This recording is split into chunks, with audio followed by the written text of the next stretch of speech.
Ladies and gentlemen, welcome back to the PIPCAST. We have returned. We're here in 2016, and we're ready to keep on wandering the wasteland. To ensure our success, we've enlisted a third wanderer into our company. Ladies and gentlemen, please welcome Camelworks as an official member of the PIPCAST. Hello. He's there. I am here, yes. He may be a camel. We're not sure yet. I'm a bit sick, and the three of us are always a bad combination, so this may just come across as a completely delirious episode. I promise you, none of us are on drugs. None of us endorse the use of drugs unless inside of video games. No. Speak for yourself. We're a good combination. We have to promote that idea before it gets out of hand. So let's start off with the news. Because speaking of crazy people, that addiction lawsuit that we talked about a couple episodes is apparently actually real. You know, because we had thoughts that it was fake, because there's lots of fake news articles that are posted these days. Yeah. But yeah, that dude is dead serious. He really wants to sue Bethesda because he threw his life out the window for Fallout 4. Yeah, that was the Christmas episode. That was the... Man, that was a Christmassy topic, wasn't it? That was a happy topic. His family left him. Yeah. Yeah, I feel like dare I use the phrase, it was the straw to break the camel's back of the relationship. Exactly. He was definitely already... Yeah, I think it was going out, because he said his wife left him 2 weeks after he started playing Fallout 4, and it's exactly. You must have done some things in the past. There had to have been. There's probably Skyrim, Oblivion. Yeah, he was cheating on his wife with Skyrim. She was sued from Skyrim. She came in and just saw him undressing his companion in the corner on PC with mods or something. Oh, jeez. Sid, you already had that affair with that thing in Skyrim. It's over. Oh, my God. On to more cheerful news. The success of two hardcore Fallout players happened over the past several weeks. Number one, this guy executed a Fallout 4 no-kill playthrough. To understand and to thoroughly appreciate just how difficult this actually was for him, strongly recommend you click on the article down in the description below. Head over to this guy's channel if you want to watch the whole thing. Yeah. But he actually had to do multiple playthroughs. That's the craziest thing about this. One playthrough was 75 hours before he realized he actually backed the wrong faction and had to waste 4 people. Of course, that's not a 0-kill playthrough, so he had to back out of it. He also did it on survival mode. Yeah. He was pretty salty during and at the end of this last playthrough, but he got it done. I feel like he kind of spoiled it for himself because of just how he was reacting to it, but then again, it's still an amazing feat on its own. Yeah, I don't know how you could do that without just being completely insane. Yeah. And going insane. That pacifying command perk is how he ended up doing it.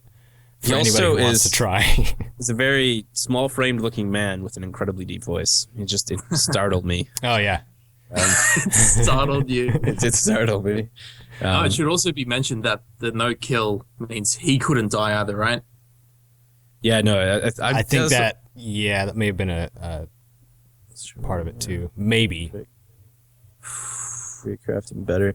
So that's what drives me crazy. There's always that person, man. But he was doing a lot of save scumming though too, so I don't know. Spends 400 hours, and there's people already you could have done this better. You could have done that better.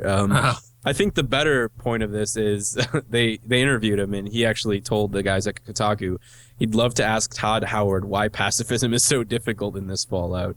Yeah, and I feel like he is the right man to ask that question. Absolutely. Yeah. Everyone else complaining about pacifism, you have no ground to stand on. Yeah. I mean, we've been talking about self-abuse in general, even before we were recording it. It's just, if you want to self-abuse, do that. Try something like that. And, so I mean, if there's no TV shows you're watching right now, you have a lot of free time. You could sit down and you could watch all 200 hours of this guy's playthrough, and yeah. Also, want to mention the faction to back if you want to do that is the Minutemen. They're the only ones that don't force you to kill anyone. Yeah, I was just going to say, if you want to actually try and improve on that, there's always that first person to do it. It's like speedrunning, which we'll talk about in a second. Yep. Someone always finds the glitch, and then someone's like, wait, we can actually do this, and we could skip even more of the game, and it's kind of the same concept here. If you watch him, you can actually see his hairline receding as he plays. It's like, I was gonna say, you read the interview, he was just bitter through the entire thing. Yeah. Like, Really? Oh yeah, As you would be. they even have a quote right here from him. It says, "At the end of the ordeal, and I apologize." He says, fuck, what a shit show," he proclaims. Oh, geez. Those were his exact words at the end of the thing. Like, so it's just, I don't know that could have been worth the stress, but at some point you had to just say, I'm not letting this game beat me. And at that point, just continue forward, I guess. I don't know. I try not to get so invested in something that I'm just so jaded by the end of it. Because it's just, there's, that poor you wonder what you did with your life, really, by the end. Well, I mean, as long as his channel was monetized, he made himself a pretty penny. Oh, there you go, yeah. He's got like 3 million views on his channel now. Well, that part's good. It's done well for him. So if he wants, hopefully he maybe continues a career in YouTube, and that will be the start of it all. It'll be a dark past, but at least it'll take him somewhere with YouTube if he really wants to, which would be pretty awesome. Yeah. I'd like to actually ask him, like, what do you think about Fallout 4 as someone who has most definitely been affected by what you could and couldn't do in the game? Affected by it. I know he hates Kellogg with a passion. We don't have to ask I see him him highlighting that whole part of it. It's pretty hilarious. But if you guys want to learn more about that, go check out the article. Check out his YouTube page. Maybe just message the guy. He probably could tell you a lot about the ups and downs of that whole thing. I want him to do like a huge, like 2-hour just talk about it thing, to hear everything he had to say about like what happened and hear his opinion and thoughts on that, because that's like, that'd be some cool stuff to listen to. Should there be a language warning on that? Probably. He's probably pretty said salty is probably the best way to describe it. Moving on, though, talk about speedrunning. Someone recently broke the world record for Fallout 3 speedrun. He did it in just under 15 minutes. That's insane. Yeah. It's 14 minutes, 54 seconds, and 71 milliseconds. You can also watch that. We'll have a article to the link down in the description below. You can go ahead and watch the 15-minute speedrun. It's funny because I actually clicked on this article like on my phone when I just saw the article, I clicked on it, and then I watched like the 15-minute thing, which is kind of like, wait, what just happened? Like, like they're moving so fast that you have no idea. You have to like comprehend it, It's so weird. Speedrunning will always be a very odd thing, but a good example of it if you want to go ahead and check it out. And cool for him. There's actually like, pretty big following for speedrunning. There's some guys on Twitch that actually help a lot of the older games. I feel like the new games don't really maintain the same sort of entertainment value, at least for me personally, but if you're into that kind of thing, you probably already knew about it. So it's a very different approach minutes. to just playing a game. Yeah. How do you do that without console commands? Even like traveling across the map and stuff like that. It's usually some way of like glitching or, ensuring that there's always glitches involved in most speedrunning. Like no one does like no glitch speedruns because that defeats the purpose of speedrunning. Like speedrunning for the longest time has become cemented as like, how do we break the game so we can get further?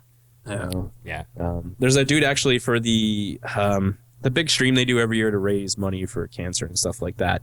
Awesome streamer. I will put him down in the description below. I don't remember off the top of my head, but I follow him on Twitch.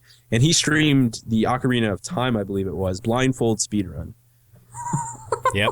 Yeah, and he does it by like doing back steps and strafing to remember how many steps Link has taken. It's freaking amazing to watch.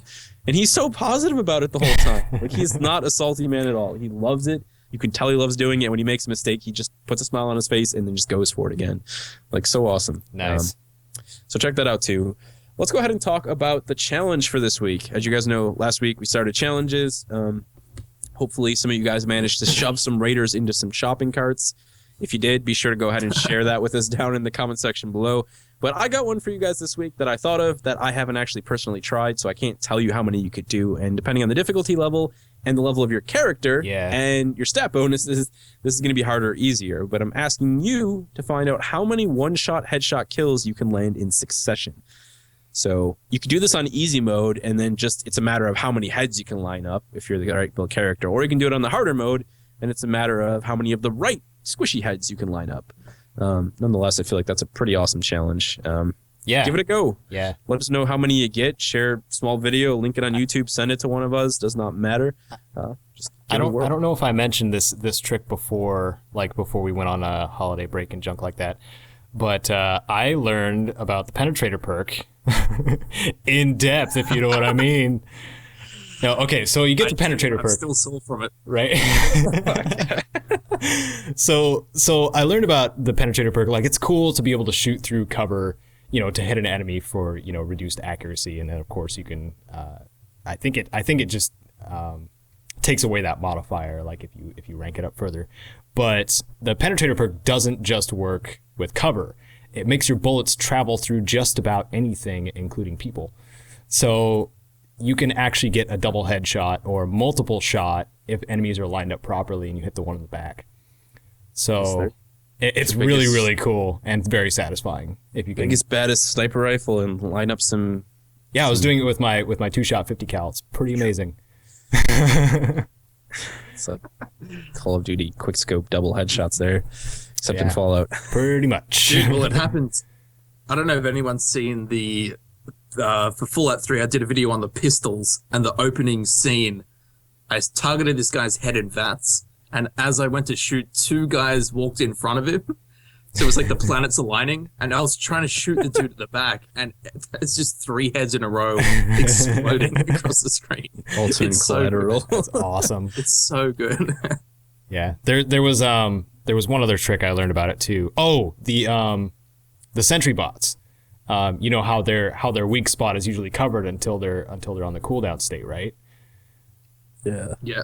Yeah. The fusion cores. That opens up when they overheat, but with penetrator, you don't have to wait until it opens up. Just shoot through it. You just shoot the fusion cores and they die immediately. Wall hacks all day, man. Yeah. So could I do the plug part? Yeah, you can do. Could I plug it with penetrator? Plug it with the penetrator. Please. You might overplug it though. Okay, so one little thing I suggested was the shameless plug section for the PIPCAST, saying about like what our channels are up to lately, and I wanted to say that the magazine guides are underway for my channel. So there's a lot of magazines in Fallout 4. I don't know if you guys knew this. I know you do, Camel. But yeah, there's 17 sets of magazines, and I intend to cover the locations and effects of all of them. So that is a plan for the next at least couple weeks, getting all those put together. And I also did a editing stream that you guys asked me about, and yeah, there is people apparently interested in watching somebody edit, but I do them on the weekends sometimes. And Camel, I noticed that you were talking about your new hardware that you were getting. Nice. Yes. Did you twirl your mustache at the same time? You should have. I did. I readjusted my monocle as well. I was gonna say, readjust the top hat and give the old cane a flick with your foot. Oh my god. Yeah, there's a lot of new hardware coming in. I'm pretty excited to see that when it's all done. It's gonna be awesome. Oh, so am I. The case got delivered like 10 minutes before we started the podcast. Yeah, and you're getting blue, right? Blue LEDs for all UV LEDs. UV LEDs. Okay, sorry. Sorry. We're living in the future. That's why you should explain it instead of me. We're living in the future. Well, yeah. Pretty much everything inside it is UV reactive blue, and then I've got UV LED strips. So it's a bit more subtle. Like just colored LEDs are usually pretty bright and in your face. Yeah, that's true. Whereas UV is a bit less harsh on the eyes. I like the idea of that, because if anyone ever tries to break into your PC and then they're murdered inside your PC, you'll already have a way to track the blood and the evidence. There you go. Problem. Yeah, that's true. I'm going to be water cooling it with my own blood, so it should be glowing. There you go. I wonder if you could actually do that. Like, that would be so cool. People would think you're absolutely crazy, but it'd be awesome. It would be kind of awesome. Oh, we should get that Fallout 4 pacifist dude to check it out. He'll love it. Run by blood and sweat. Yeah, I was going to say, he's probably got plenty of blood and sweat to spare after all that. So. That'd be perfect. That's awesome. So yeah, that's all I had really. Yeah. Magazines, go get them. I'll participate. I didn't do anything this week because I was sick, and I'm sorry. No, you did the Adventure Time, right? That was it. Like Monday, that was the last of my energy. Like that whole day, I'm like, I'm not sick. I'm just gonna stay awake. I'm gonna make a video. I'm gonna play Rainbow, and then at the end of the day, I was like, oh my god, I should have went to bed. I feel like I'm dying, especially because I had to work the next 2 days, like in the morning, like early shift. So I'm at work, like, and it's after the holidays, which means we've got like massive quantities of product coming, and I'm just at work, like, don't talk to me, just point me in the right direction, and I'll go over there. Well, you got some strong cold meds, though. I hope. No, I don't take any medicine. I just dope myself up on Ricola cough drops so my throat wouldn't hurt, and drink a lot of hot tea, and that was that. Not that I'm anti-medicine. I've just always been stubborn about taking medicine, like ever since I was a little kid. Yeah. Stem cells, man. Straight to the neck. That'll fix you right up. I'm not, yeah, I'm going to say I'm too poor to afford those, man. They're going for way too high prices. I got a hold of a dealer, but he was like, it's going to be $1,000 for one. I'm like, oh, I can't afford that. Oh my God. Can't afford that. Hot tea it is. That's awesome. I'd love some stem cells, just once, even if I'm not sick. Just inject them, see what happens. Yeah, I think that would be fun. That's definitely one of those things in general that's like ultra intriguing is like the whole Deus Ex world, you know, like. Dude, I was just talking about that with my roommates yesterday. Pick up my latest augmentation. Check it out. It's gloss black. I got this arm that can punch through concrete walls. I was talking about how BA it would be, but at the same time how scary it would be because like when you play through Deus Ex, you learn about, you know, bodies rejecting parts and stuff like that. Yeah, I mean, it's like guaranteed in the Deus Ex universe that your body will reject it. Yeah. Like it's a temporary fix that they decided, like, let's just do this. Not to mention, it's like you just look at the way the world is now, and there's no doubt that more good happens now than bad. It's like everything has become better. I know the news makes it seem like everything's apocalypse now. It's worse than it's ever been. But the reality is crime is down, all that stuff is down. But when you think about people who already are able to gain access to things they shouldn't be able to do, you know, criminals gaining access to anything, that's like the worst possible thing is like, oh yeah, that guy who used to break into your house with a lockpick, well now he's got a steel arm and he just punches through your door and knocks everyone in your house out, steals all your crap and then runs away on mechanical legs, you know? That's incredible. At the same time, you've got a dog that has like, you know, a titanium torso and just tackles the guy. So I guess it's, you know, it works both ways. Not to mention New Vegas. Right, dude, I want to see mods for dog meat so bad that just make him to any dog I could ever want. I'm still hoping for the D-Dog mod anytime now. Oh, what is D-Dog mod? What's that? D-Dog from Metal Gear Solid 5. D-Dog is one of the top. I knew what you were talking about. Basically just a dog that has more tactical control and abilities. And that's really what I wanted to see too. Was D-Dog actually? Or D-Dog. Call him D-Dog now. It's more like DM dog. Dog meat. Dog meat having the ability to carry stuff. Like I think it'll be cool if people start giving him like a backpack, like a little pack mule type setup. You know, like a little tactical vest. Oh my God. That's what a lot of people do with like their their trained dogs. You know, they have like packs where they can carry like small things when they go hiking. Cool and if stuff. you could put like a turret on his back. Yeah. That'd be pretty sweet. Dude, I had this crazy thought when I was filming that Adventure Time because I opened it up and I made a joke about, you know, you playing as dog meat and the human is actually his companion. My God. And I'm like, if somebody makes a mod where dog meat is just like full on, like, you know, has miniguns on his backs and you're running around just strafing, like murdering everything with machine guns, and then you're commanding your human and telling them where to go. That would just be the best thing ever. Yup. Oh, my brain. So anyway, you haven't played Metal Gear Solid 5? Camel? Okay. Dude, for like 6 years I played Morrowind. Okay. 6 years straight. So D-Dog basically is a tactical partner. Like he's part of the buddy system in Metal Gear Solid 5. There's like a total of 3 or 4 buddies. Okay. Yeah. Anyway, D-Dog is the first one you get, I think. And you can outfit him with different tactical vests that allow him to do different things. Like he starts out with a knife. So when you tell him to go get him, he runs up to the enemy, jumps on their shoulders, and slices their throat. Okay. Yeah. And then you can get him the stun vest, which is basically the same thing, but he's got a stun rod instead. What? And then, I'm sure it makes sense in the context of the game. It does, yes. These descriptions, man. But then you can also get him the battle gear or the battle. I think it's like called the battle gear or something like that. But that just makes him much more resilient, like pretty much bulletproof, basically, to where he just tackles the enemy and cripples them and causes them to bleed profusely until you either knock them out and extract them or just leave them there to die. Can you buy these things at your local pet shop? I haven't looked. Okay. That was Mother Base R&D that came up with those. So you have to get a hold of Hideo Kojima and ask him where he keeps the real Metal Gear stuff. Yeah. Yeah. We know you actually work for the United States government, Department of Defense. Where's the real D-Dog? I'm just really excited with the next IP that he comes up with. Yeah, it's gonna be cool to see where he goes with things. Super cool that he broke away from. Again, just so depressing. Konami now has the rights to Metal Gear, though. Yep. It's so sad, man. He's gonna feel terrible. Like, I'd be in a state of depression if I was him. Like Disney getting Star Wars. Yeah, except George Lucas completely sold that off, and that's his own damn fault. Whereas Hideo Kojima basically got shafted by contracts that were required at the time for him to become a part of a company where he could make games like that.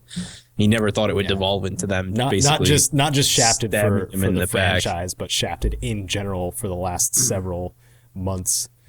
Yeah, right. Even to get a reward that he deserved, kind of thing. But now he's got an actual like prestigious award already. He's got 2 now apparently. Just one he couldn't receive because Konami was being jerks. Yeah, they just need to anyways. I just wish we knew the people at Konami who are actually making the decisions, because I always feel terrible saying Konami in general, because there's people who just work there, like normal people, who have to deal with that flack every single day. Like they used to proudly wear their Konami shirt, like employee of Konami. Now there's like people throwing eggs at them every time they see him, and it's just like, I just work there. Like even the Konami PR, they like totally back Kojima, but they can't say anything because they lose their job, Yeah, I mean, there was Konami people when Metal Gear Solid 5 came out trying to give away copies of the game in people's streams, and these people in the stream were like booing them out of there. It's like, dude, they're just 2 people sitting at a desk like you and I trying to hook you up with some free stuff. Like, they don't deserve that backlash, but that's what happens, when you have a company that isn't actually made up of human beings. It's a corporation at the end of the day. Yep. So yeah, dude, it's like when someone goes into a shop and like rages at the chick behind the counter. You're like, dude, she didn't do it. She didn't break your iron or whatever that thing is. Right? She just took care of your transaction. You want to yell at the person? Just call the manufacturer. Although that never stops me. So that's like, you at least want them to take care of you, because they sold it to you. And most places will. Like all the places I've ever worked where, like somebody's gotten a broken product, we've more than happily taken care of it without making them call the manufacturer. Because of course we want their returning business. But you never need to walk in the door like, you sons of, you sold me this, it doesn't even shovel snow. What's wrong with you? like totally people like that out there. It's like, man. Yeah. It's just angry people. It's nice not to be.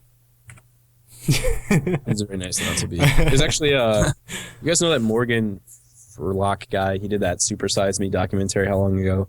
Mm-hmm. He actually started a show where he just literally goes and spends time like undercover at random like jobs, random like things.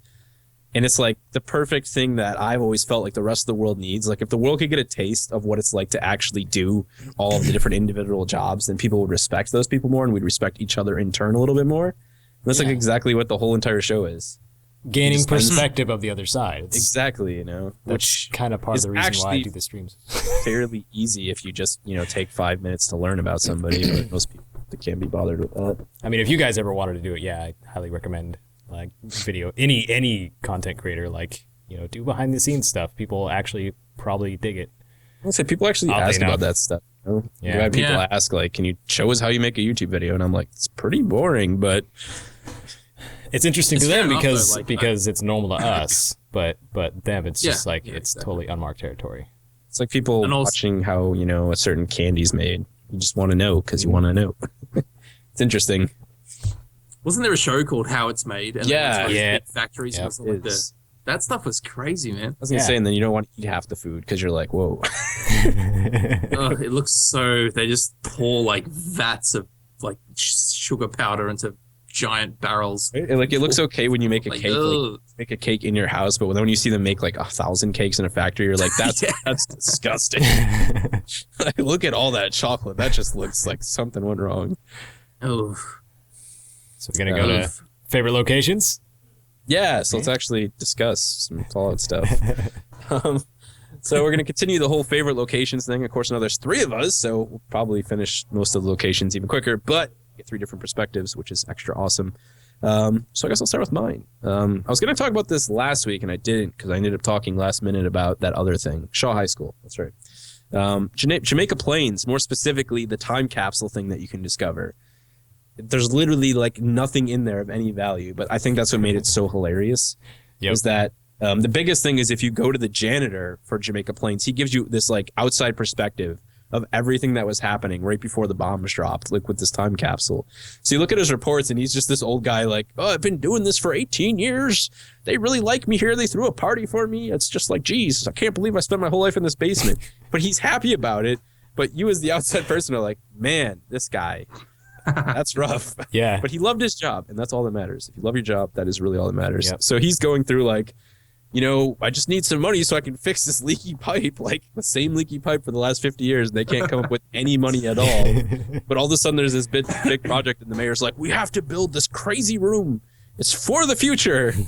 And like, I know the money was inflated, but I think like the budget they had for the town. It was in the millions. It was in the billions. Yeah. The town budget was like 262 billion, and the amount spent on the project was like 385 billion. So like 150 billion in debt just to build this. And they're like putting all these demands. They end up like putting all these tiles in where his office used to actually be. It gets like cramped in. He's like telling them like, I don't know what they're doing. Like they need to fix this place. It's falling apart. Now they're building marble floors. This is crazy. And then like his last post is like the realization that people outside are like dying for the bombs. Yeah. And he's just like, well, I hope it worked out in the mayor's favor because who knows who will be alive by tomorrow. And so I think he did a mention of like whoever's reading this kind of thing, didn't he? Yeah, hopefully it'll be a value to whoever ends up finding it. He says, yeah, which is hilarious because it's not of any value to you at all. Well, if you like the effect of the World Series bat.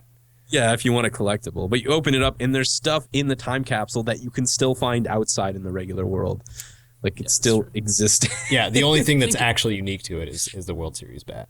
Yeah, the World Series bat and the Operation Anchorage flag, which is literally just another American flag, but it says Anchorage on it. Yeah. So it was cool. Was that the only one in the game? That was the only one in the game, I believe. The rest of them were just regular, like, pre-war flags. But I believe that one was Anchorage specific, actually. So that was cool. There's no doubt it was a cool idea. It's like a time capsule. It's like if you ever made a time capsule back in like, middle school when you were a kid, and then you opened it like 10 years later. You're like, yeah, that stuff. I remember that stuff. Like, it's not really that significant, but it is kind of cool. So that's kind of how it felt.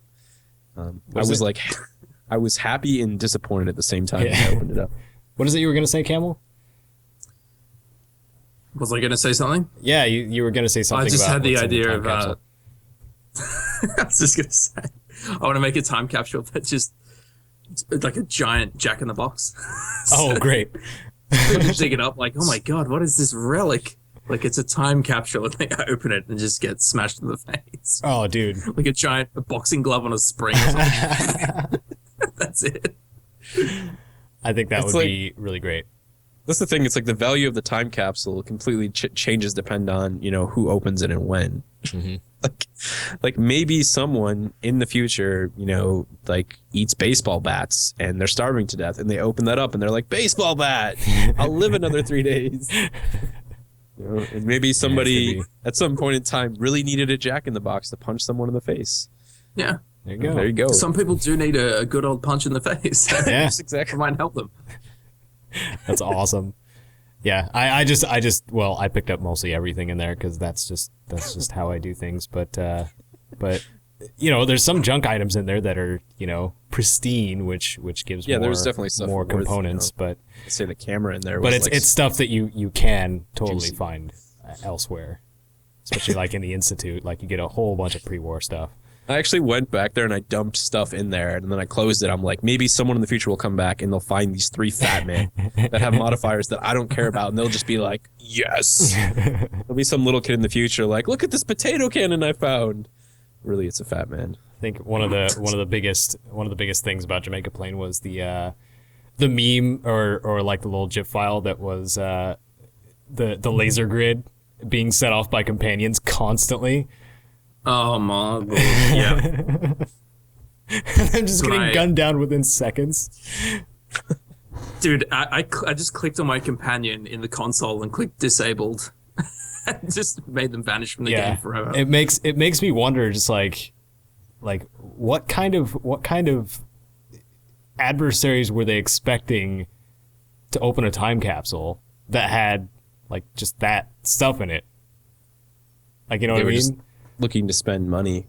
There was no laser grid at all for me, so I don't even know what the hell you guys are talking about. There's a laser grid on the right side there, but there's a passage on the left that you can take instead. I literally never saw any laser grid ever at all. Oh, dude, there's like 47 lasers, and you can get a whole bunch of rare crafting materials from disarming all of them. Yep. Oh wait, yeah, I just you're talking about the ones on that wall. Mm-hmm. Yeah. Okay. Yeah. Yep. I don't know. I guess I didn't have any problem with it. I just turned it off. It was like, yeah. Okay. I feel like that sucks. Like I wish somebody would have died now. It would have been more significant. But that just seemed like ridiculous. That's the Fallout charm ridiculousness that. Kind of like when you guys started talking about that, all I was thinking of is that one Resident Evil movie where they're like trapped by the female computer, and she's all like, "You're all going to die down here." And then everybody like, gets jump over laser, dodge that laser, and then also it's just a grid, and he gets cubed. Turn into That's a good scene. I like this. Bite-sized chunks. That's a good scene. It's like the only scene I remember from that entire film. Yeah, well, it's traumatic. The first time you see it, you're just like, oh, this is not. I just think of the little good. girl in that line she says, and then I just kind of always want to quote that whenever there's like a good time for it. Yeah. I don't know that I'll ever be someplace where we're all going to die, but if it is, I might as well be the comedian, and that'll be the last thing that I say. There you go. Oh my god. I remember one scene of that movie, there was a zombie dog that jumped through the window. Okay, I do remember that now. To make it a zombie, like I noticed after watching like 3 times that it's a dog with bits of meat stuck to it to make it look like flesh is hanging out. I thought because didn't they do CGI for that, or they did computer generation? I do. No, they glued like strips of bacon onto this dog, so it looked like there was flesh coming out of it. This poor dog is just like, can I eat it? Can I please eat it? Just let me eat it. They may have had to do like plastic molds for the meat to make it look like meat but not be meat because dog would eat it. They probably did baking because it was cheaper than the molding materials because those movies are so low budget. Does anyone have any bacon in their fridge? Bring it to the shoot tomorrow. We're making zombie dogs. I gotta go back and watch those. It's always fun to watch like old CG stuff because there was like that point in film where everybody was like, this is the coolest thing ever. And you're just like, that looks like crap, man. But like they just used it because it was like new technology. Yeah. Jar Jar Binks, man. That guy's the worst. Any of that stuff. Like I tried watching the I watched all of them with my girlfriend. I was like, we'll watch 4, 5, and 6, then we'll try and watch 1, 2, and 3. And we got to the point in the first one where they like submerge out of the water inside of the Jar Jar Binks craft thingy. And it's like, okay, I get that you had CG because they can't actually be piloting one of these underwater. That would cost a lot of money. But then they surface onto the water and they're floating there. And it's still computer generated. And I'm just like, no one could build one of those out of like foam and wood for this one scene. Like that was the prime example of like the need to blend, practical effects with CG, which they did in The Force Awakens, which they didn't do in 1, 2, and 3. Yeah. So brutally bad. And I shut it off at that point. I'm like, I can't watch this. Which is sad because there's to me there's good stuff in those films, but just the CG, man, it's bad. It's like when he went back and put CG in the old ones. Yeah. It's kind of like over things that didn't need to be refixed. I'm like, dude, what have you done? No. Like you don't mess with your own creation when it's past like especially that. Especially the what was it? The Jabba the Hutt's palace. Oh yeah, they had like all the extra people like dancing and singing. We don't need that. We don't need that. We just want the palace itself. We don't need this random dancing scene with this alien for no reason whatsoever. I watched that once and I was just like, what did you just do? Why? Was that the blue chick? Yeah, the blue chick with the crazy nose, like all dancing around, like just making honking noises. It's weird. It's weird. It's like it had no place in something that was so like dark. Age so much better because you understand their practical effects, you know. But it's like computer generation doesn't age that well at a certain point in time. Like we respect 16-bit and 8-bit games, but when you boot up a PlayStation 1 game, you're just like, holy hell, how did I play this? Yeah. Like, how did I ever beat Siphon Filter? Like everything is a pixel. It looks terrible. Like, it's just certain things don't age well and certain things do, and it's just it's always going to be sad that they did that with that. Yep. But anyways, Fallout, Kato, what's your location for this week? We're jumping around now. Okay, so I chose Parsons State Insane Asylum, and it's a pretty cool location. It's on the northeastern part of the map. It's only accessible if you are doing the Secret of Cabot House, which is a quest you can start in Bunker Hill, I believe. You run into a ghoul mercenary who's just like, hey, my employer is looking for some help with a little something something. You're just like, all right. So anyway, the quest itself leads you to the Parsons State Insane Asylum, where you learn a lot more about the Cabot family, and I think they end up being one of the oldest families that are still alive in the Fallout universe after Fallout 4 came out. So I think I had the console up, or the terminal up. I was exploring it a little bit just to get a feel for it again. One of the terminals up was reading like 1889 was one of the entries from Jack Cabot. Oh jeez. So I was like, wow, this guy's old. And he looks so good too. I don't understand. but you learn stem cells. Yeah, stem cell research. That's what happens. You become almost you become perma-stuck in that age, I guess. Perma-stuck. But I just thought that the Insane Asylum was a great place to kind of, end up in that. It is a cool place. Chain. It's really big. Yeah, it's huge. And the war between like the mercs and what was it? They were just raiders, right? They were just raider mercenaries. Yeah, just standard raiders. Little better than your standard raiders, but still raiders. But that whole sequence is really cool. And you get access to a limited number of the mysterious serum, which is an incredible chem that's non-addictive, and also it works like Radaway, but extremely well in comparison, and also gives you a 5 bonus to strength when you use it for an extended period of time. So it's really cool, and you should get those mysterious serums, if anything, when you go and do that. Oh, and the charisma bobblehead is in there too. There's also a magazine in there. Yes, there is. Oh yes. But I can't say where, because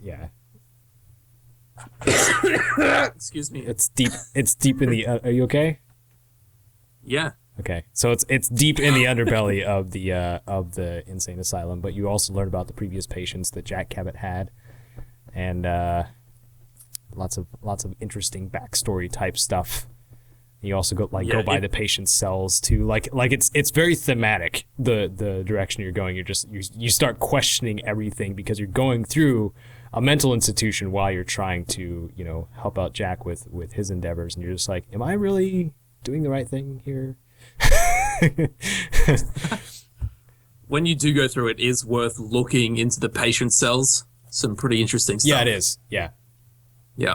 I don't want to say anything else. I know you're about the environmental storytelling. There's a lot in there. There's a lot. Yeah, I gotta go. I have that one sitting on my thing, actually, in my first character, and I'm just like, this looks really interesting. I'm gonna go do this one of these days this week. Yeah, it's very good. It's good. It's good fun. I would recommend it as a adventure time, actually, if you wanted to do that.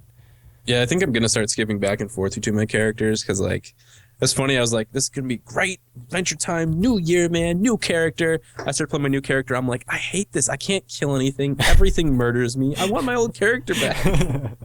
Like, it's so depressing. So I might just actually go back to my other character and do that. I was actually thinking too, is like all of the like environmental storytelling stuff like is the perfect time I feel like to draw non-gamers into like the Fallout world. Because even if you can't like comprehend a video game, like when I try and get my girlfriend to wrap her head around why I enjoy like a game like that or this, like she knows I enjoy it and she she wants to be interested, but I understand that, you know, from her perspective, it's just like, what is happening? I can't even comprehend the controls. But if you sit somebody like that down next to you and you tell them like the story of what's happening, you read out the dialogue pieces, they can put things together like they're watching a TV show, and it instantly becomes recognizable and, you know, fun for them. So I've done that with her in the past for like games. Like I'll just sit there and explain what's happening, and she like understands it then. Yeah. Like we did it with Halo 5 Guardians, and like she never played Halo 5 now, but if like someone brings up like a character, she like knows that character. And she like, you know, enjoys it. It's weird. I feel like Fallout's the perfect game for that though. Yeah. Yeah, it is. It's just like a medium of storytelling, basically. Yeah, exactly. You know, if you can just portray that to somebody, and then you have that ability to then also say like, look at the screen. This is what I'm talking about. Like you can show it to them too. You know, it's super cool. And it's pretty easy to add a premise to it. Just like, you know, imagine a metropolis like future. That's how close they were before the bombs dropped in 2077. Yeah. You know, and then he can lead on to, you know, whatever, basically. Like these guys were doing a drug deal, remember, Camel? Oh, yeah. Yeah. And there was that lady in the toilet. I don't think we spoke about her. We didn't, I don't think. Yeah. There's a lot. What the heck? There in West Roxbury. I don't know. There was a woman in a cubicle with a camera. Yep. It's like, what are you doing with that camera? There was. She's making a couple dollars, man. Give her a break. Oh, jeez. She had some drugs next to her as well. I don't know. Right? It's good stuff with that, man. Good stuff with that. Someone should just make an entire game where it is literally you don't do anything except walk through a post-apocalyptic world, and then there's just pieces everywhere that you make up your own story. There's no written text anywhere. You just make up all of your own story for it. We missed something in the news thing. The Macho Man Randy Savage mod has returned. Oh yeah. Oh, I saw that. Yeah, definitely check that out. If there's too many death claws in your game and not enough Macho Man Randy Savage, it's the mod for you. Dig it. I feel like that could just spawn some ridiculousness where it's like every creature in the game is replaced by a famous wrestler from like the 80s or 70s. Yeah. Oh Eventually we'll have like Andre the Giant is all of the. I just want like a consistent wrestling just mod in general, because they did the John Cena one for the Fat Man. So oh yeah, the show. Just replace everything with wrestling themed items. Like, yeah, I'm okay with that. I think it would make a very entertaining playthrough. I'd just be like, I'm waiting for somebody to do the whole thing. Like, you guys ever see the guy who replaced all of the Half-Life 2 audio files with, you know, voice-made audio bits for each of it? Yeah, yeah. So it's like firing the gravity gun. It's like, doo, doo, doo, doo, doo, doo. Just somebody does that with Fallout, dude. Oh my god, that'll be great. That would be. I wonder how that amazing. guy actually made that model, because the GEC's not out, right? Creation kit, whatever. Well, it is. it's not difficult to just straight up replace audio files when you're modding. It's when you start actually working with, you know, item statistics and stuff like that, and implementing. That's what he means. Like, how did he put the model? I was referring to the Randy Savage one. Yeah. Because it remodels it. Oh, that's true. I don't. Man. Some people, man. Some it's people probably just some really people good just understanding of code, you know. Like, probably just did a lot of it through raw code changes. I can't even send a text message properly, let alone. Well, all they would have to do is find a way to I guess open the archive. I mean, if you're really driven on it, you could do it. And they did. Yeah, I feel it's probably like Arma has been known for having like really poor like modding tools for the long. Like the way the modding tools work is just kind of just really rough. Yeah. And like maybe it's something like that, you know, and the creation tools just make everything, you know, more capable and allow them to modify more portions of the game. But yeah, I don't know, because it's like, I guess if you can change the color of dog meat, then why couldn't you slightly modify the proportions of a character? But I don't really know what I'm talking about at all. So I've got about like a week's, knowledge with Game Maker, which isn't even the same thing as regular. So. Well, maybe they just took like the Randy Savage, model itself from, what they did in Skyrim, and they were just like, okay, replace it with Deathclaw, and then boom, and they put it in the game. Yeah, maybe it does work like that. That'd be cool. Like but yeah, I don't know much about it either. But I do know that replacing audio is really easy. Yeah, that's just little. All you have to sound do files. is find the name of the sound file you want to replace and rename the one you want. It's one of those things I wanted to do for like my motorcycle vlogs in the summer. I still want to do one vlog where I have my normal talking, but I redo all of the real world sounds with me making up sound effects. Like it'd probably take like a year, but it'd be so worth it to just like see me pull out of the driveway like, and then my voice is talking over the top of it. I would just watch it and laugh for like every time I felt bad. You should do it. Yep. This is the video I made. If you made it like 2 minutes long, that's what I'm thinking. I'll make it like short. Like I'll just like swear at somebody on the road, turn a corner, and then like just like real brief, so it doesn't take 15 years to finish it. Yeah, do it before someone else hears it, and then gets 10 million views from doing it. Yeah, right. They're probably it's too late. Shouldn't have said anything. You have to do it before the podcast comes out. Oh God, it's like it's snowing outside. I can't even ride my motorcycle. Oh Jesus! I'm gonna have to fly to Australia, bring my motorcycle. I'll do it there. There you go. I'm I'm in shorts, sweating right now. That'll be perfect. I'll park at the end of your street and I'll just be like, I'm in Australia. I'm going to see Camel. Drive to Camel's house. Then you'll come out and just be like, hey, and I'll be like, hey, and then that'll end it. It'll be perfect. You can make it camel noise. $15,000 later, after I paid to have my motorcycle shipped to the other side of the world. Then you'd have to get back somehow, yeah. I was going to say, then at the end, I'm just going to be like, please, you must make this go viral. Otherwise, I will be broke for the next 16 years. Oh my God. You just have to wait in Australia so you get enough views to pay for it. I wouldn't mind that. It's supposed to be nice there, right? It's just hot and I'm not used to that. So I'll sweat to death for like the first month, but after that, my body should start to adjust, I'll collect your sweat and put it in my PC cooling system. There you go. It's got the sweat of a man from the East Coast. It's like a witchcraft brew. I need sweat from people from different ends of the earth. Oh man, sounds like. All right, so my location. This is the bit where you guys tell me you already covered this last week, but it's Hugo's Hole. Nope. No, didn't. Huh? Okay, good. Go for it. Like we just started doing this, so. Yeah, you go. Good. It's just to the northeast of Dunwich Moors, and it's actually like a little, I don't know, like a little living quarters built out of those big marble cubes you can find in the quarries, and it's filled with radiation.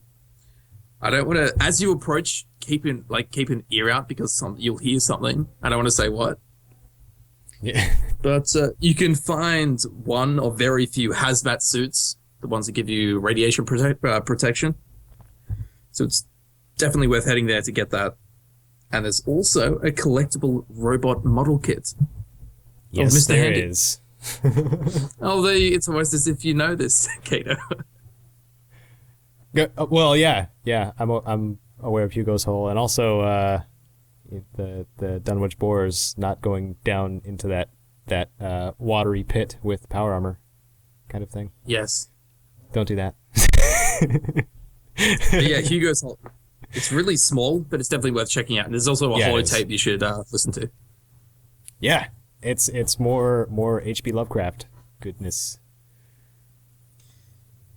Yes, it is. Right. I think it ties to it, right? It ties to Dunwich Moors because it's like right above it. Yeah, it does. It does. Okay. It's like it. If it didn't have its own like symbol on the map, you would think it was part of Dunwich Moors because it's literally right next to it. Yeah. And it's built out of the same stones that are in the quarry. Lots of radiation there, if I remember correctly. Yeah, like 40 plus. But there's some like excavation units, and you can jump up onto them and walk along the top of the cubes. Oh, okay. It's a little safer, sounds like. But you still got to walk out. Oh, that's true. I think you just fast travel. Oh, you could. Yeah, that's right. Because there's no. It's an open cell. Yeah. Immediate radiation. Okay. Cool. That's cool. There's like a lot of weird places with radiation. Like I found some woman. She's a ghoul, and she is a doctor. Yeah. And she has a house in this pond full of radiation. I'm just like, well, you're not being a very good one of the last doctors of the wasteland because we can't get to you because we're humans. I found that one. It was great. I'm just like, I ran in there. I tried to I was like, okay, well, since I'm here, I'm about to die. I might as well just pay you to take care of my radiation problems. I do it. She takes the caps. I die. Really? Yeah, she didn't heal me. It didn't happen in time, but she took the caps anyways. Yeah, because there's a delay. Like a delay and then a fade out when they it fades out and it totally keeps you in the game world. And How close were you to dying? I was pretty close. I had 55 radiation.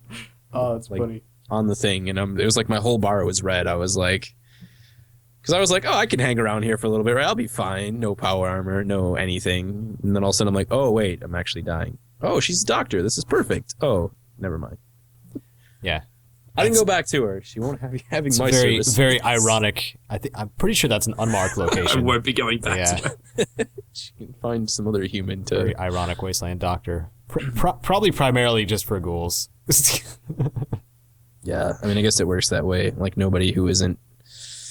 At first, I was like, "This is the ultimate defense thing," and I'm like, "Wait, there's a bunch of things in the wasteland that don't care about radiation, so it's not really." Yeah, most creatures. Not to mention, I could just probably drop a fat man on her little shack, and that'd be the end of hers. She'd probably revel in the radiation. Yeah. Oh, then she'd be like Moira Brown. Like, why are you still alive? Why? I was such a jerk to Moira Brown in my Let's Play. Good. Kato. Makes up for all the niceness that I always give her because I'm too nice of a person, even though deep down I just want to cut her head off with a dull freaking. Oh my god! So she's so irritating.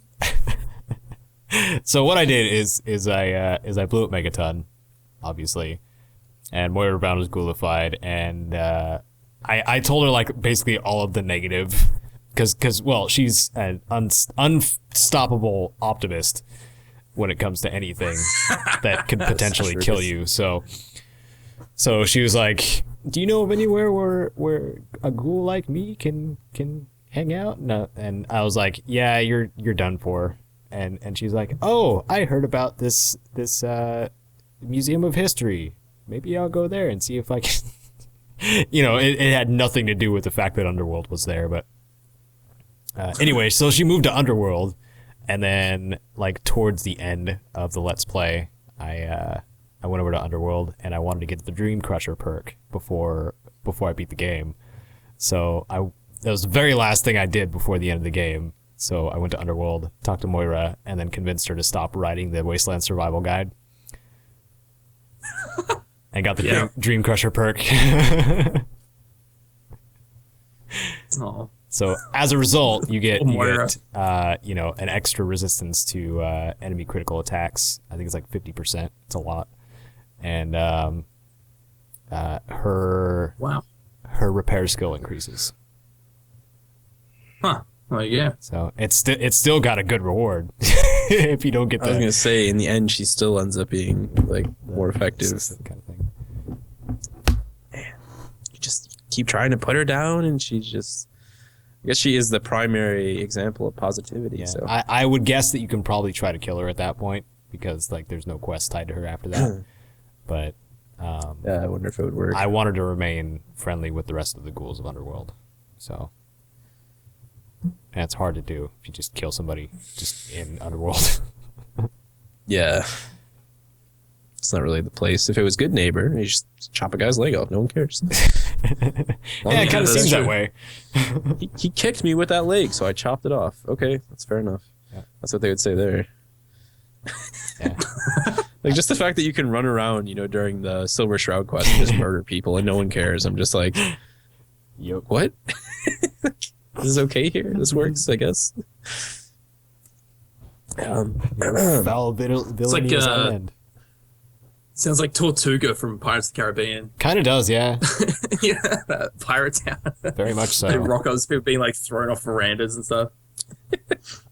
I mean, Hancock very much looks like, some sort of, does have the pirate thing going on. He looks like Jack Sparrow's dad. Yeah, he does actually. Without facial hair or skin. Have the same skin. He played by one of the guys from Rolling Stones. Yeah, it's got like he's never used moisturizer. The women like it rough. Oh my god. All right. So let's talk about Fallout 4 in 2016, because I kind of feel like, Fallout 4 came out. Awesome. Lots of stuff we love about it. Great. But 2016, I feel like, is the real year for Fallout 4, because there's big potential for DLC, obviously, and expansions. And then, of course, full mod support plus console mods, which is something that hasn't been done since Unreal Tournament 3 on PlayStation 3. So there's a lot to look forward to for everything. So I figured it'd be cool if we each talk about the thing we want to see happen the most. You can be as specific or as unspecific as you like. So who starts? I was gonna say, when are you guys gonna go first? Because I'm gonna turn off my mic and just clear my throat real quick. This is more of a question. Do you guys think they're gonna release a patch that will fix a lot of the bugs during the game? I think so, because they've already released 1.2. I don't feel like they would just leave it at that, because there is clearly a lot of things that need to be patched. I think they'll try and fix as much as they can, but I think much like Skyrim, there will still end up being things that are broken 2 years later. Okay, what I want to see then is one of those debug patches. That would be great. Yeah. You'd hope that the reason they haven't talked about DLC is because they're realizing let's focus on these first and then we'll worry about DLC, because people are going to hate us if we even mention any sort of paid expansion when the game is still broken for a lot of people. Yeah.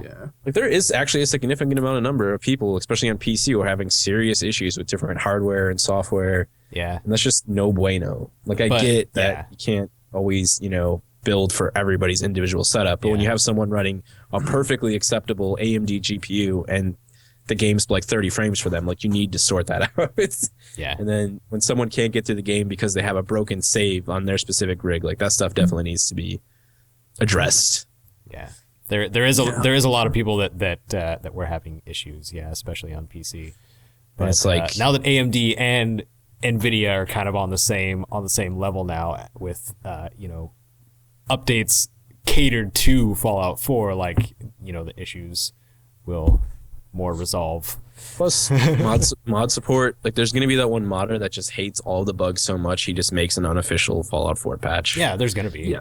I mean, it'll at least solve the problem for people on PC. So, but they have to wait until all the updates and DLC happen. It's my favorite mod in New Vegas. The unofficial patch. Yeah. That's a bread and butter one for me for both New Vegas and 3. Yeah, that's mandatory. Yeah, for sure. So yeah, it was also really surprising how well it did at launch when it came to bugs though too. It was still fully playable for a lot of people, if not most. So, kudos to Bethesda on that part at least. They get away with a lot because of Bethesda, that's for sure. I'll come back. Yeah. Because Ubisoft got absolutely annihilated for some of the same things happening for Unity, but yeah. But we didn't have scary face people kind of like they had on Unity, where just their entire face was missing and you saw their teeth and that's eyes. The benefit of an open world game is that no one actually cares. We just all laugh when something's wrong in Fallout 4. Yeah. But when you're supposed to talk and talk to this woman inside of Assassin's Creed, who's supposed to be some queen of the century and her face is inside out, you're kind of game breaker, immersion breaker. I'm pretty sure the queen didn't look like that, but that's just me. The only bugs I ran into was just a couple of I mentioned before, a couple of quests that were broken, but they weren't main quests by any means. And then I got very lucky as well, considering and some the of the door people. issue. I ran into the door issue a couple times, but all you got to do is quick save and quick load, and the door works fine. So yeah, that was also what about the level 4 merchants via settlement?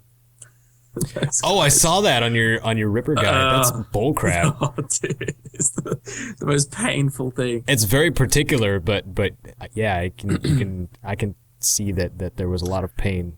When a you lot put of that people together. a lot of people in the comments were saying like any level 4 merchant that they tried to get, like the same thing happened. It happened to that. So it's not specifically for the weapons vendor. It was happening to all level 4 merchants. Really? Settlements. Sucks. Yeah. That sucks. Is the Vault Tech rep one of the level 4 merchants? Yes. I can't remember which one, but he is, yeah. Okay. Because that makes sense. Because he's in sales. For 200 years plus. That's true. That's just like, do we know the background story on how he's still alive, apart from becoming a ghoul? I don't know. Well, he was in Blast Zone, and that's kind of how. Oh well, can't you technically live forever as a ghoul, right? That's like the idea. You can't die. Yeah. Ghouls Okay. have ridiculous longevity. that They're just melted. Damn, his life sucks. Yeah. Like, you got off easy. You were just frozen, and someone killed your wife and took your child. Yeah, he was actually pretty. Meanwhile, pretty sassy. he was about that. walking around for like 150 years. The first 10 of it probably in complete agony as his flesh slowly separated from the bone and muscle. Oh, Jesus. It's like the worst. This got really dark. I just think about it, like, we're all so concerned, like, about this person, that person, but there's that one man who suffered more than anyone else in the entire game, the Vault-Tech guy. And all he was trying to do was, secure your future. He didn't know that they were going to be backstabbers. I mean, it seemed like Hancock had a pretty good solution: just get high all the time. So, I mean, Oh my god! So, do you think we'll see a DLC in January? I don't think so. I'm gonna bet on March. Oh, really? I was going to say, I don't think even February, because Bethesda's just been so hush. Like, and I know a lot of developers took, like, their break. They're probably all just coming back to work right now. Like, a lot of them were on their holiday break, take a well-desered after you worked 100-hour work weeks for probably the last 4 years. Take a month or so off, So I feel like, like Kato said, maybe February they'll come back and they'll have some sort of a DLC plan. They'll let us know what's going on with the season pass and how many, pieces we can see would be nice even. Mm-hmm. Unless they don't even have an idea of how many pieces they're doing yet and they're just building it as they go. I wonder how many DLCs they will do. Like a funny and one. how quickly they'll come out as well. It's like, you feel like 3 is like the number, right? Like, how many were there in Fallout 3? Was it 4? No, I think that was 5. Before, if you count Hearthstone, is a real Hearthfire. Sorry, is a real. You count what? Wait, Hearthfire. I thought we were talking about Fallout 3. Oh, you said Fallout 3. Yeah, we were. Fallout 3, there was Operation Anchorage. You had the place where you went to the Broken Steel. The pit, Mothership Data, and Point Lookout. And the pit. Yeah. So that's 5. And they were all released within like 7 or 8 months of each other, I'm pretty sure. Yeah, it was pretty quick. It came pretty one after the other. Same thing with Fallout New Vegas' DLC. It was pretty, rapid. But then with Skyrim, there was less and they came out less frequently. Yeah. Yeah, there's definitely a lot less DLC for Skyrim. What if they trolled us like super hard and the first DLC was dog armor? Oh god. See, it's like I wish more developers would look at what that would be CD hilarious. Like CD Projekt did with The Witcher, which was like super smart, which is why they had like insane sales for their 2 expansions. Because CD Projekt was like, listen, you bought our game, thank you. Here's a free piece of DLC like that. They gave you armor pieces, they gave you pieces for your horse, all stuff that was free to everybody, but you bought in game. They gave you a ton of missions, because when I installed it over the holidays, like I had like 20 free missions because they did a free piece of DLC every single week. Oh wow! And then they launched their first expansion, which was like 25 hours long for $20, and then they have another one coming up that's supposed to be like 30 hours long for $20, and they sold it like super well because they kept people like reminding that the game was still there by pushing free DLC out every week. And that's just so smart to me. It is. It's really smart. Well, I feel like Bethesda's tactic worked too, like merch. Yeah, because it was like a month, 2 months straight. The thing is, there's a lot of people like right now that like besides us who are like, either covering it or hardcore into it or are definitely are done with Fallout at this point. Yeah. And they're like, waiting for the DLC. I've had people on my channel like, dude, thanks for the videos, but I'm unsubscribing because I'm done with Fallout. Yeah, my when I was making like videos around the time of Fallout, my channel was seeing the highest amount of views per video that I've ever done. Now I make an Adventure Time. I'm lucky if it cracks 200 views. Like, no one gives a crap. Yeah, mine are dropping a little bit too, but there are people that still are looking for it and have like just recently gotten Fallout 4 as well. That's the thing. A couple of my devoted if they viewers. used CD Projekt's method, like the game would, it's like keeping the fire alive kind of thing. That's what I'm saying. Yeah, it'd be enough to keep, especially if you're doing missions. Like, small missions in Fallout is a big deal to people. Like, if you're throwing a miscellaneous quest at people every single week, like, I'm gonna be on every week. Like, Adventure Time, miscellaneous quests. Absolutely. Like, it would just be. It'd be a good idea. I don't know. Like, I get the whole idea, like what they're trying to do with the season pass, but the simple fact is they're charging people $40 for the season pass. They're probably going to end up putting out more paid type content than CD Projekt is, where CD Projekt has 2 pieces of DLC that are, $40 in the end, but, they put out less amount. Like, there's no doubt there's a lot of time there. Like, I almost feel like CD Projekt way may seem to most publishers like the less profitable way. Like, we might as well just charge people for a season pass and then put out what we want, but they're definitely making more money than everyone else, which is why they're self-published. They're like one of the biggest technical indie, companies around right now. That's pretty awesome. Yeah, it would have been cool to, see stuff like that. I'm not just, it's not the worst thing in the world, but like you said, I think they could have just kept people's attention over the last, 3 months now. So, yeah. But mod support, like any Bethesda game that we've seen, like, it adds a whole bunch of life to there's no doubt any game that they put out. Back. It's just like, and now that it's going to extend to consoles as long as it's cleared. I guess that's the biggest question too, is like, when are we even going to see it? Like, they haven't talked about it at all. I kind of feel like it's going to be like halfway through the year. Like, I can't imagine them like pushing it out. Like, I feel like if it was ready, they would have just pushed it like a month after launch. Like, it's obviously not ready. They have to do work with it. Well, I feel like if they're going to be doing a couple of updates and hot fixes and patches, like, they need to get that sorted first before they start it's definitely giving people things that add to it. But I guess the idea of giving it to people, that like give people mods, it reduces stability of the game, whether the mod is balanced or not for the game itself. So I feel I hope they don't worry about that though. Like you're saying, but I hope they don't actually care about that, because that's like user problem. Like, people who complain that a mod made their game less stable, I kind of just want to be like, you're joking, right? Yeah, but you want to make sure the game itself is stable before you promote. Just kind of like, just give us mod support. Someone will fix the entire game in like a week. Mod support, yeah. Or just do it for you. Anyway. We'll do it for you. Just bring it on over. But we don't know either if they're going to limit it to just visual stuff, or if they're gonna allow for like mechanical changes for. Well, if they launch when they launched the creation tool set, that was it. Like for Skyrim, it seems they're doing the same thing. So like, that's everything you need then at that point. No, well, I know that, but I'm talking about like when it opens up for consoles to receive mods, if they'll allow like mechanically changing ones or just mods, visual ones. I feel like we'll be lucky if we actually get that this year. Like, no joke. Every time there's anything with console mods, like no matter how much the first, like the, Sony and Microsoft say they're on board, there's always all these unnecessary complications. And like, I feel terrible for Bethesda, because when and if there is complications for Microsoft or Sony, they're going to be the ones who get the backlash. Well, they knew this from the start though, too. Yeah. Like, it's not going to be Microsoft. Like, it won't matter. People will scream at them all day, Like, people will be like, you said mod support for consoles, and now we have to wait till 2017. And it's like, well, Microsoft wants us to have this ridiculous... Yeah, that's it's an extra gate to pass through. Yeah. They said that they weren't going to do that, but it's a console. It's just, everything's so tight, man. It's like your iPhone. Yeah. Unless you crack when and if it works, it's going to be like a massive hit, I reckon. Yeah. Yeah, if they put it together, I mean, that's a big deal, and that's awesome. Well, yes, Skyrim had...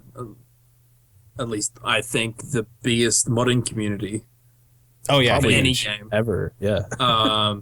So yeah, if this follows in the footsteps, and I think on PC for Skyrim, like 17% of Skyrim sales were for PC. So that's 83% of the people playing Skyrim are on console, and they can't use mods, which is what gives the game longevity, right? Yeah. So giving that other 83% of people the access to mod, it's gonna be massive. Oh yeah. I think too, it'd be smart by them if they could actually line up the launch of the mod tools with the first piece of DLC, or around the same time. Because as soon as you say mod tools, that draws people back. If people are already there, they're more likely to buy DLC than they would be if they weren't there. You know, like if someone's not playing Fallout and someone's like DLC, a lot of people are probably just going to be like, I've got other games to play right now, especially halfway through 2016. There's a bunch of stuff coming out, and they might not come back. But I feel like mods are way more intriguing than any piece of paid DLC. So like, people are they normally are knocking at the door, you know, for when that stuff goes live. So this just says expansions and DLC. Is this like just expectations in general? Just you know, pretty much everything we've been talking about. I feel like hopeful wishing, wishful thinking kind of thing. Yeah, I don't know. I feel like I read something quite recently that they were pushing for very early 2016 DLC. For DLC. Okay. Yeah, I guess February would be like a perfect month then, you know? That's going to be awesome. I still think dog armor would be funny as hell, but if it was free and they just threw it at us as a joke, it'd be hilarious. I'd be all over that. I think it would be too. But I'm hoping to see more stuff like we saw in Skyrim in general, like the ambitious side of Bethesda, like adding more content that they want to test out as an actual feature in future titles. Like, for example, you had Hearthfire, and now we can build settlements. Make settlements, yeah. Or like, well,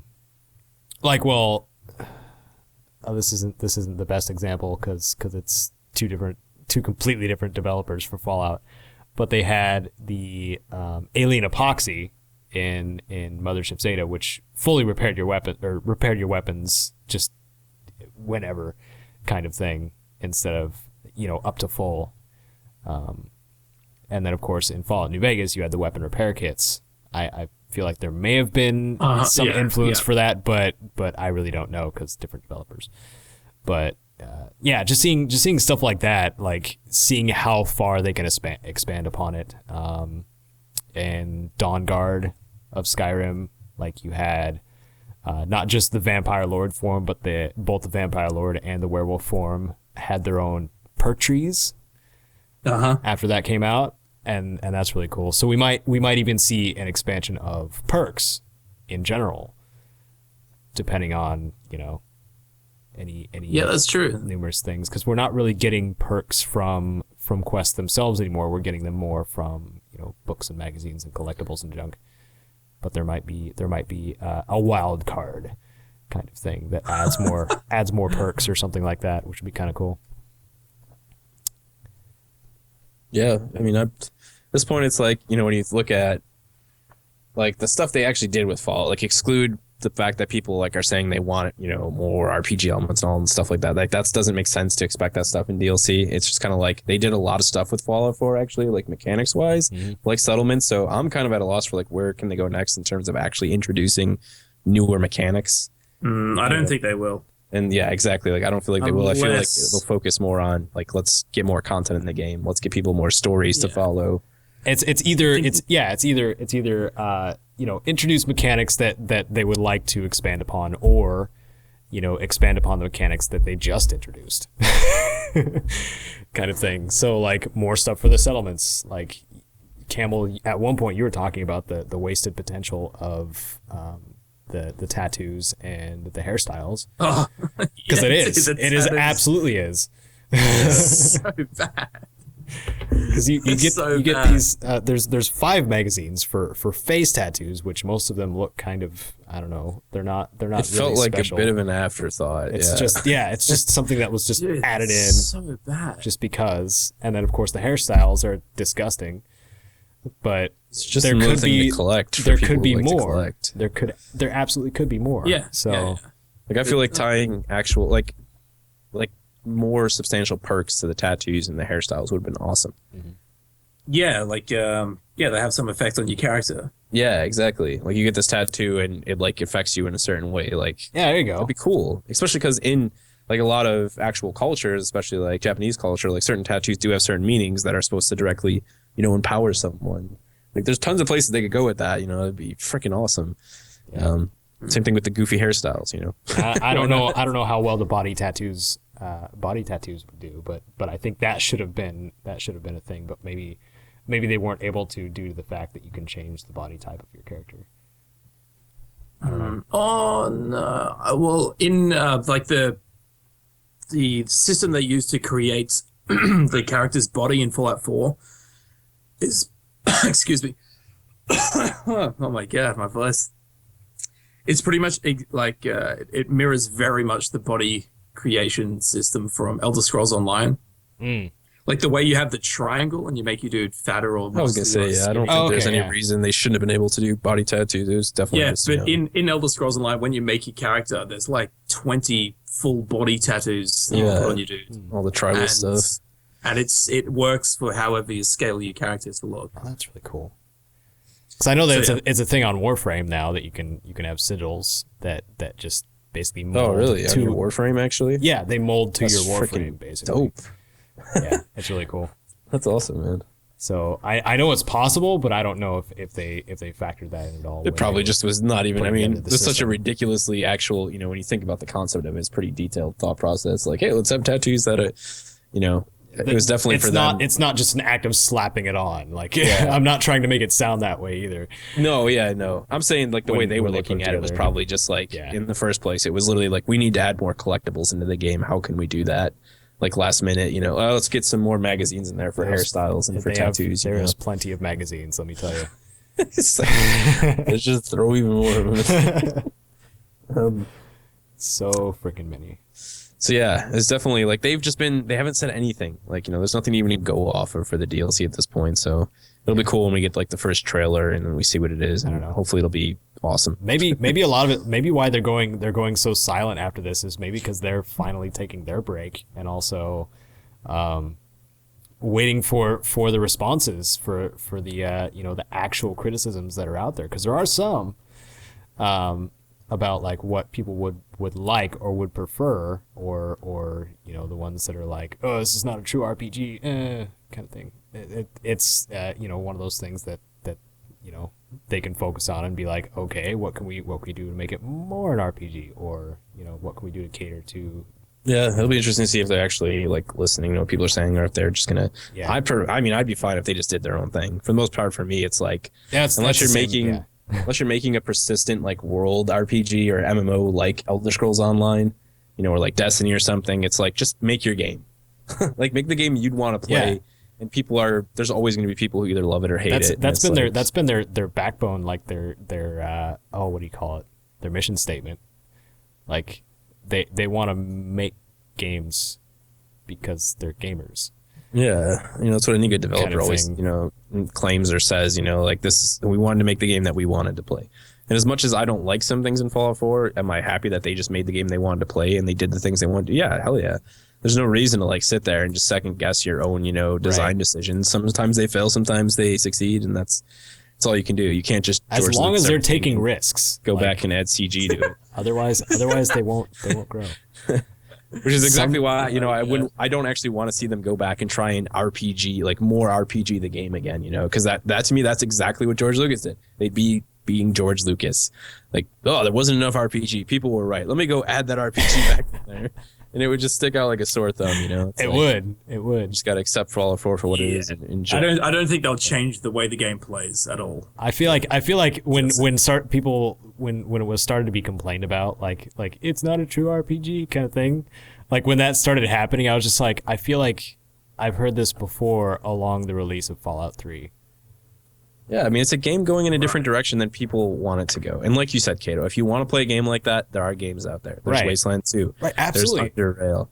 Like, there will always be games like that. And to be honest, they'll probably be being made by Obsidian. So don't worry about it. Someone's making those games. Yeah, like, Obsidian is still kicking butt, and In Exile. Like, they're both still making, amazing games. And these are, it's just past developers of the original Fallout game. So this is the direction Bethesda wants to go. It's just can't change that, It's just it's just pushing the boundaries of RPGs, I suppose. Yeah, it's like genres of music. Like if a band is well known for being one genre of music, right? Then they release an album. People are like, this isn't the same genre. This isn't sticking to the roots. Because you can't do the same thing forever, Like well, you gotta push the boundaries. Boring. It's boring as a creator, Oh, absolutely. Sometimes it's worth just changing pace, And who knows? Maybe one day Bethesda will come around and they'll release a game as complicated as, Pillars of Eternity. Oh, And yeah. people I don't know what that is, but it sounds sick. will still love it to death. I'll explain it to you after the podcast. It's Okay, Baldur's nice. Gate, but new. Basically, yeah. Right. So yeah, I guess and you we're all should get it. excited to see DLC expansions. If you guys want to tell us your thoughts on when do you think you'll see something, I think February is like a perfectly good assumption. To see when we'll start announcing it. Maybe sooner. Oh, great! I've got one. If you could make any mod for Fallout 4, what would you make first, and what would you make second? What would you make first? What would you make second? The first thing is probably something to make my life easier as a modder, which means fixing bug A or bug C. There you go. And then the second thing would be their idea. Firstly, I'd like to assassinate Todd Howard for writing this piece of concept for this piece of code because it makes my job terrible. And then I'd make this mod. Sounds like a reasonable thing a modder would say, and I'd fully respect their. So that's just an open question for anybody who like doesn't even mod. Like if it was a perfect world, like you could just wish it to happen and it would happen. What kind of mods would you want in Fallout 4? I would want a D-Dog dog meat. So, My question is, how do you stay cool when it's really hot? You move to a different country. I'm currently on fire. I wish I could loan you my central air in the winter. Just Dude, the backs of my hands are sweating. I don't know what. That's weird. Well, it looks like this is a good time to end it. We're not going to talk about what's the buzz because I could go on for that for 5 hours. At which point my voice would quite literally run out of fuel, and I would collapse on my desk. Yeah, don't do that. And Camel would turn into a giant puddle of sweat, and be unable to build his PC in the next several weeks. No. That's how he would cool his PC. Yeah.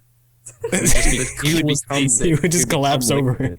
I'd be like, "Why are you so cool all the time, Camel?" I became liquid.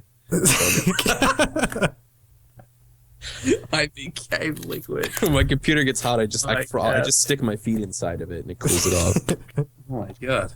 Well, that's a good way to stay cool. That's a good way, yeah. Become liquid, Well, I guess you could boil then. That's probably dangerous. Then you turn into steam. Oh, jeez. Anyhow, Thanks, man. yeah, before we just prove that we're all absolutely insane. Thank you guys for joining us in 2016 for the PIPCAST, of course, Fallout 4. Continuing through 2016, I feel like this is going to be a better year for Fallout 4 than last year was. I'm really excited to see what Bethesda has in store, as I'm sure many of you guys are. Let us know all your thoughts on modding, expansions, DLC. If you want to share some of your favorite locations, feel free to share that down in the description below. Check out all of those links, the wonderful, crazy speedrunning and no-kill masochist playthrough people, and also be sure to let us know if you decide to give that challenge a go. I would love to see someone line up like 6 bandit headshots with a pistol or something ridiculous, or a fat man. Can you headshot people with a fat man? Probably. Yeah, sure. I mean, it's a gun. You can aim at their heads. So I was going to say, you wonder. Like, some games let you headshot people with ridiculous things. Like in Battlefield, you can headshot someone with a tank shell. I don't know. I want to try the fat man with a penetrator perk, see what happens. Oh, there we go. All right. Well, that'll do it for this one, guys. We'll see you guys in the next one. Have a good one. All right.